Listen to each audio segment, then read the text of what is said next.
In this video, I'm going to dive into the reasons we struggle with who we are, why we sabotage our own growth and success, and what we can do right now to start fixing these problems. Hey, what's up everybody? It's me, Dave, the founder of Honestly Clothing. If it's your first time here, welcome. If you already know what's up, welcome back.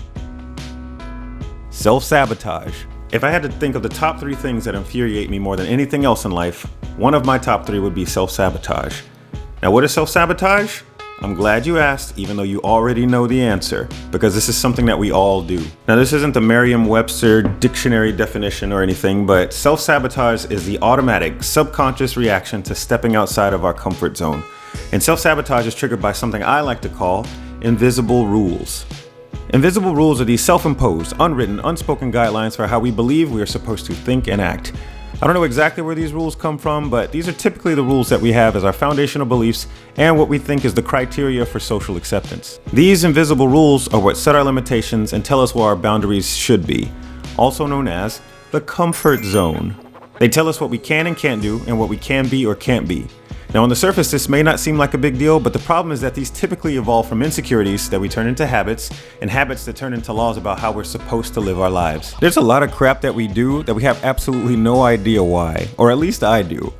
I have so many instances where I've held back or ruined something or done something stupid for no apparent reason, and I know I'm not alone in this.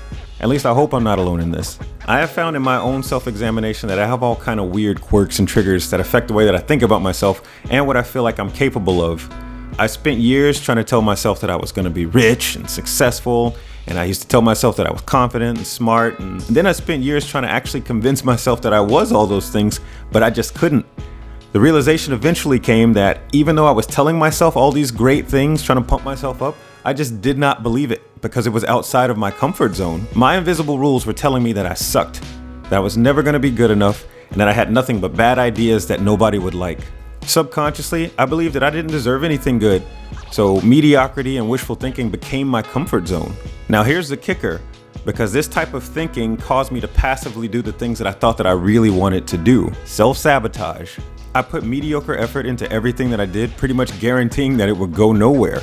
Self-sabotage. Even thinking about now, Honestly Clothing has been my mental masterpiece for more than 10 years, and I just now started to actually put real effort into trying to make it work. I would routinely stall out on projects that I would start, self-sabotage. And anytime I made a decision that I was going to seriously work on something, I would waste so much time with distractions and focusing on irrelevant details that it would go absolutely nowhere. Self-sabotage. And I had years where this was my day-to-day. So how did I get out of this cycle? I started to address the psychology of how and why I was holding myself back. Self-awareness became my game changer. Now, people talk about self-awareness like it's a skill that you can learn, and once you learn it, everything will just make perfect sense. You'll know exactly what you like and don't like, and you'll know exactly who you are as a person, which isn't completely wrong, but it's not completely right either, because self-awareness is just acknowledging and embracing yourself at every level.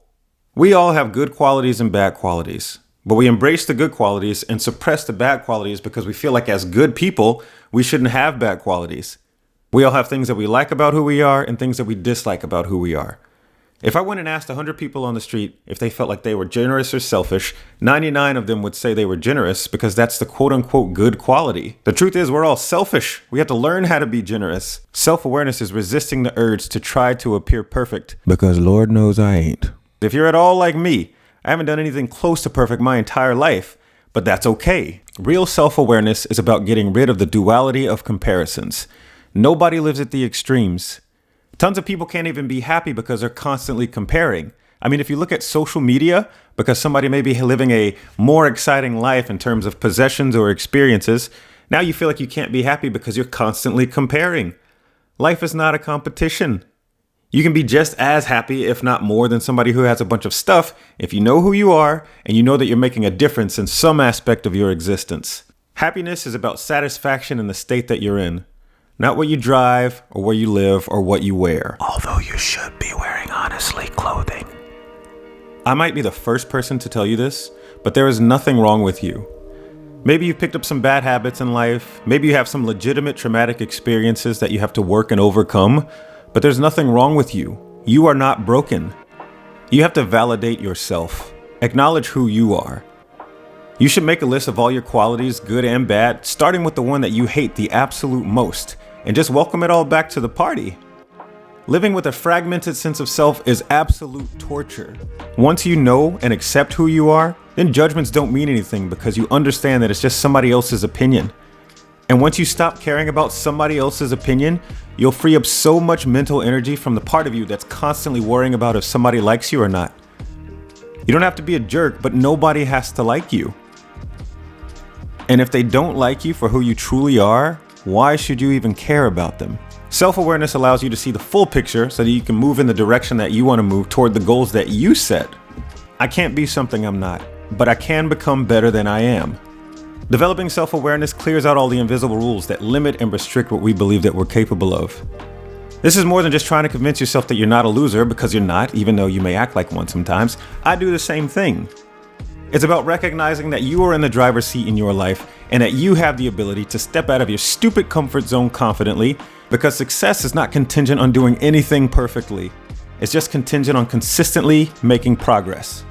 I know this isn't your typical clothing brand, feel-good messaging BS, but I hope that you got something very valuable out of this that you can act on immediately. I gotta shout out the 11 subscribers I picked up since the last video. I'm super proud that I've been able to stick to making this content for you guys. I want to emphasize the community and accountability aspect of this channel. So if you're even remotely serious about changing your life for the better, drop an honestly bomb in the comment section.